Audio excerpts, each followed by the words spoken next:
darah.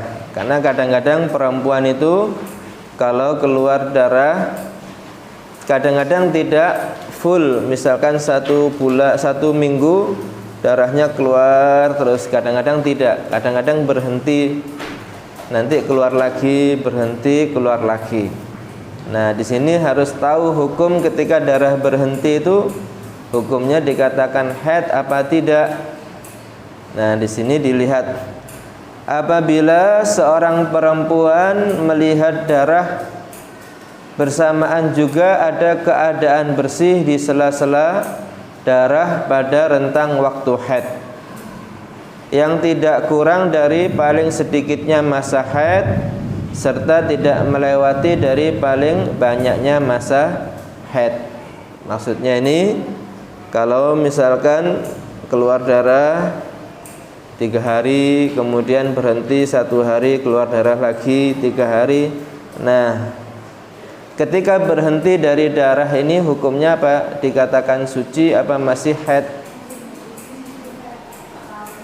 Nah, di sini maka menurut pendapat yang kuat dari para ulama, pendapat yang kuat ini menyatakan suci yang menyelai darah haid itu diikutkan kepada hukum haid. Ini pendapat disebut qaulus sahab, ya. Nah, waktu berhenti darah ini tetap dihitung seperti haid. Artinya boleh sholat apa tidak? Tidak boleh sholat ketika masih ada di rentang waktu paling sedikit dari waktu haid dan paling banyaknya haid.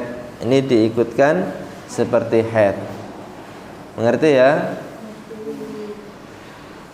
Namun pendapat yang kebalikannya, keadaan yang bersih itu dihukumi suci. Ini disebut qaulul laqat. Nah, ketika tadi dikatakan 3 hari keluar darah, 1 hari bersih tidak keluar darah. Nah, ketika bersih ini apakah dia dikatakan suci? Nah, pendapat yang kedua menyatakan dia suci. Artinya ketika tidak ada darah wajib apa? Wajib sholat.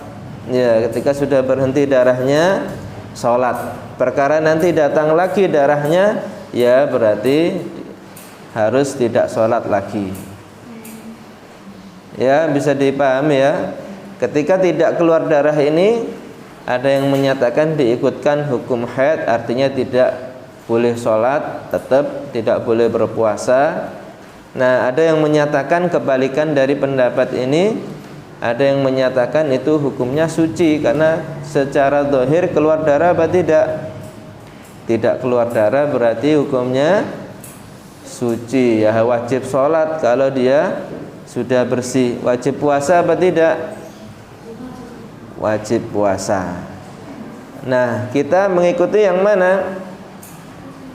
Boleh memilih. Karena ada perbedaan pendapat itu, boleh memilih. Boleh memilih ikut yang haid atau boleh memilih yang tidak haid atau suci. Boleh sholat, boleh tidak. Contohnya dilihat di panduannya itu, seorang perempuan melihat 5 hari keluar darah, ya. Kemudian 5 hari bersih dan 5 hari keluar darah lagi, lalu terputus. Berapa totalnya ini harinya? Ada 15, ya. 15 itu berarti masa paling banyaknya haid. Berarti 15 hari ini baik yang keluar darah atau berhenti itu dihukumi haid tidak? Nah, maka hukumnya 5 hari yang pertama keluar darah tadi, dan 5 hari yang terakhir ketika keluar darah, dan 5 hari yang bersih di tengah-tengahnya itu semuanya dihukumi haid menurut pendapat yang kuat, dan hari yang bersih itu dihukumi suci menurut pendapat yang sebaliknya, pendapat ulama. Artinya kalau diikuti hukum haid, 5 hari yang tidak keluar darah tadi tidak boleh sholat. Kalau sudah terlanjur sholat bagaimana? Dosa apa tidak? Yo enggak tahu kok tanya saya.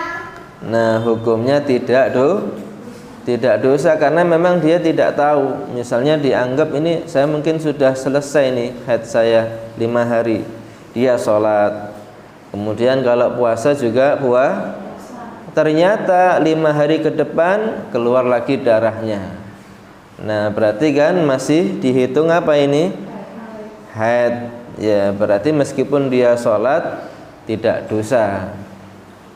Nah, perbedaannya apa? Perbedaannya kalau mengikuti pendapat yang lemah tadi, setelah 15 hari terputus darahnya, kalau tidak sholat di hari-hari yang bersih ini, dia harus qadha karena enggak sholat. Ya, itu kalau pendapat yang kedua. Kalau pendapat yang kuat, tidak wajib qadha karena dia haid. Nah, perempuan kalau sudah datang haid itu sholatnya diqadha apa tidak? Kalau hari-hari haid itu sholatnya tidak diqadha. Ya, kalau puasa yang wajib diqadha. Kalau bulan Ramadan haidnya 5 hari, ya qadha 5 hari puasa. Cuman kalau sholat tidak. Ya, karena tidak ada kewajiban dalam mengqadha sholat di waktu haid. Paham ini ya? Ini dengan syarat. Nah, syaratnya ada. Dengan syarat darah berikutnya tidak berada pada sisa masa suci. Nah, apa maksudnya ini darah berikutnya tidak berada pada sisa masa suci? Itu bisa dipahami kalau dengan contoh, ya. Contoh seorang perempuan melihat darah 3 hari, keluar darah 3 hari, ya. Kemudian bersih 12 hari. Sudah berapa ini total harinya? 15 hari. Ya. Kemudian melihat darah 3 hari ke depan lalu terputus. Berapa ini jumlah harinya?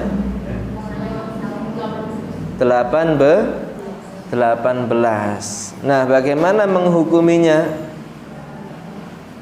Nah, di sini maka 3 hari yang terakhir ini setelah hari ke-15 itu hukumnya apa? Nah, bukan istihadah. Kalau istihadah itu dari hari pertama sampai 15 keluar terus. Ini disebut istihadah. Kalau terputus kemudian dari lebih 15 hari lagi keluar darah, maka bukan istihadah itu. Itu namanya suci yang menyelai darah haid. Nah, tadi dikatakan masa suci paling sedikitnya berapa? Masa suci paling sedikitnya adalah 1 bulan dikurangi masa paling banyaknya haid. Berarti 15 Tadi dikatakan keluar darah 3 hari, 12 hari suci, bersih. Nah, kalau masa sucinya 12 hari, kurang apa belum ini dari masa minimalnya?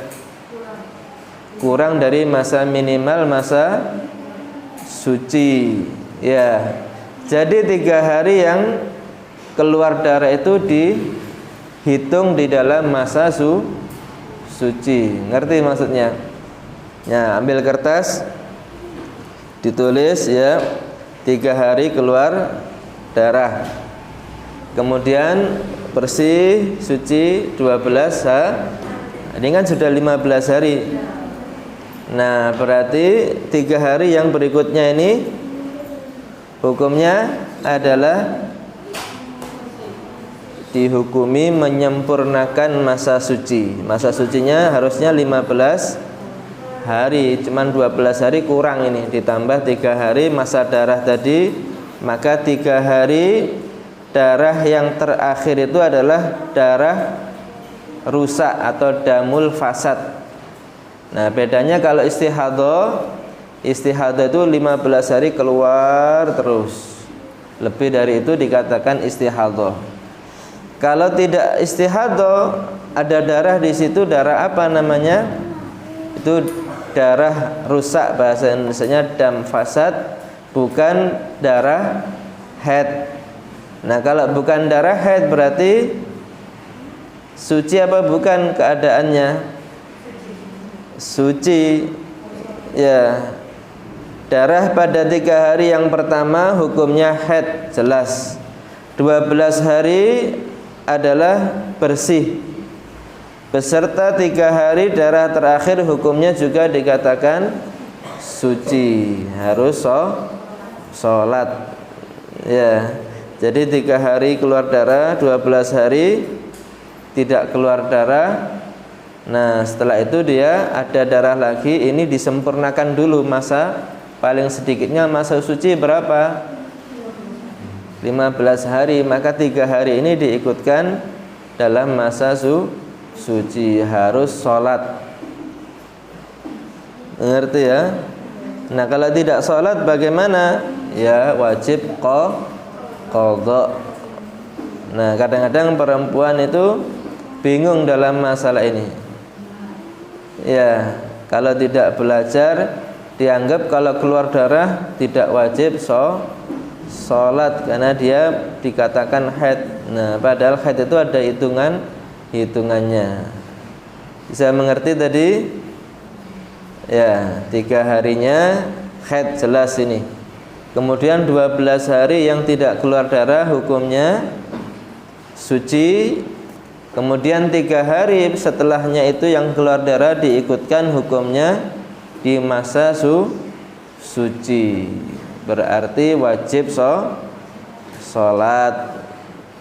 Ngerti apa tidak?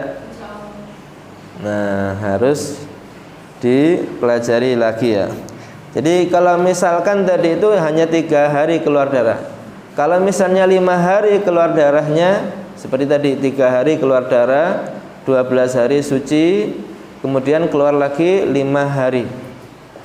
Maka itu sucinya 12 hari ditambah 3 hari darah. Ya, 2 hari darah yang berikutnya ini haid yang berikutnya. Ya kan, 15 hari minimal masa suci. Setelah itu boleh dikatakan masa haid. Bisa mengerti? Nah, harus mengerti cara perhitungan haidnya. Dilanjut ya. Sekarang sudah memasuki bab istihadhah. Pengertian istihadhah itu adalah darah yang keluar di selain hari-hari haid dan nifas. Di selain hari-hari haid, hari haid berapa? Minimalnya 1 hari, maksimalnya 15 hari. Selain itu, kalau kurang dari 1 hari atau lebih dari 15 hari keluar terus, itu disebut istihadhah. Nah, hukumnya bagaimana? Darah istihadhah ini tidak menghalangi kewajiban puasa. Kalau istihadhah tetap wajib puasa, salat dan selainnya daripada perkara-perkara yang diharamkan karena haid. Wajib salat apa tidak perempuan yang istihadhah? Wajib salat. Ya. Jadi kalau sudah 15 hari kok keluar darah ini enggak berhenti-berhenti, bagaimana? Nah, itu dikatakan dia istihadhah. Istihadhah itu ada banyak macamnya. Ada yang dikatakan yang baru pertama kali haid tiba-tiba langsung istihadhah. Ya. Ada yang perempuan sudah sering keluar haid dan terjadi istihadhah. Ada yang mengerti cara memperlakukan darah istihadhah, mengerti dari sifat-sifat darahnya. Ada yang nggak ngerti, nggak ngaji misalnya. Apa ini ya? Darah saya kok nggak ngerti maksudnya ini. Nah, itu hukumnya berbeda-beda nanti. Oleh karenanya harus belajar tentang istihadhah. Selama istihadhah wajib tetap melakukan sholat, puasa, dan yang lainnya. Yang diharamkan karena sebab haid. maka boleh bagi suami untuk berhubungan badan dengan istrinya yang istihadhah meskipun darahnya sedang mengalir. Karena hukumnya Hubungan tubuh itu apa? haid apa bukan? Bukan. Berarti boleh apa tidak berhubungan suami istri? Berhubungan badan dengan istri itu apa, Pak? Ya kalau sudah menikah nanti. Ya. Perempuan yang istihadhah, apa yang dilakukan ketika dia istihadhah? Pernah ada enggak yang mengalami istihadhah di sini? Nah, apa yang harus dilakukan ketika keluar darah terus lebih 15 hari? Nah, perempuan yang istihadhah, dia pertama kali kan harus sholat itu. Harus membasuh kemaluannya sebelum berwudu. Karena kan dia sudah wajib sholat kan. Nah, bagaimana kalau sholat sedangkan keluar darah terus? Ya, darah itu najis apa enggak? Najis, dibersihkan dulu, dibasuh dengan air, baru kemudian serta menghalangi keluarnya darah dengan semisal kapas atau yang lainnya. Kemudian supaya darahnya tidak terus keluar, dikasih apa? Kalau zaman dulu mungkin pakai kain, pakai kapas. Sekarang sudah ada apa? Pembalut. Nah, supaya tidak terkena pakaian sholatnya. Ya, supaya tidak netes ke bajunya dan lainnya. Itu caranya. Kemudian setelah itu dia berwudu, kemudian langsung melakukan sholat.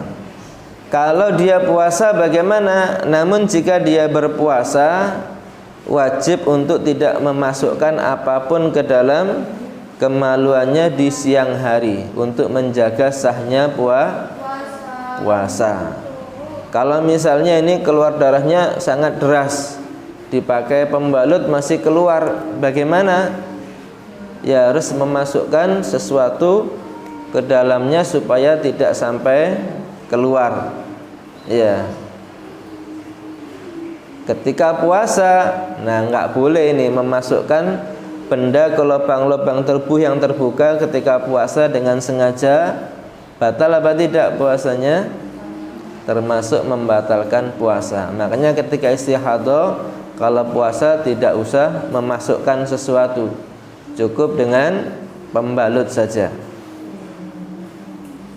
Mengerti ya? Nah, ini nanti kalau terjadi pada yang sudah mengerti harus seperti ini perlakuannya. Ya. Kemudian setelah tidak sampai keluar darahnya, dia berwudu.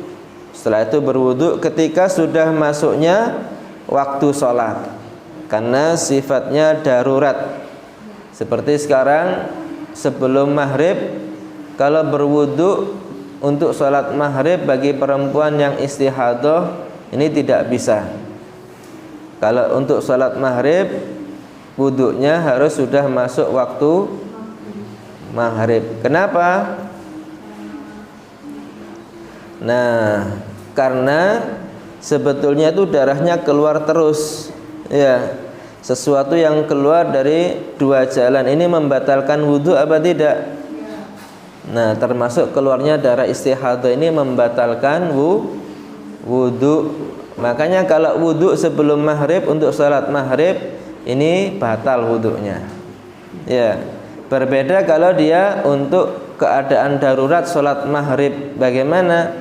Ya menunggu waktu datangnya sholat maghrib, baru bersihkan darahnya, langsung berwudu, langsung sholat. Kalau keluar di tengah-tengah itu antara wudu dan sholat darahnya, batal apa tidak wudunya?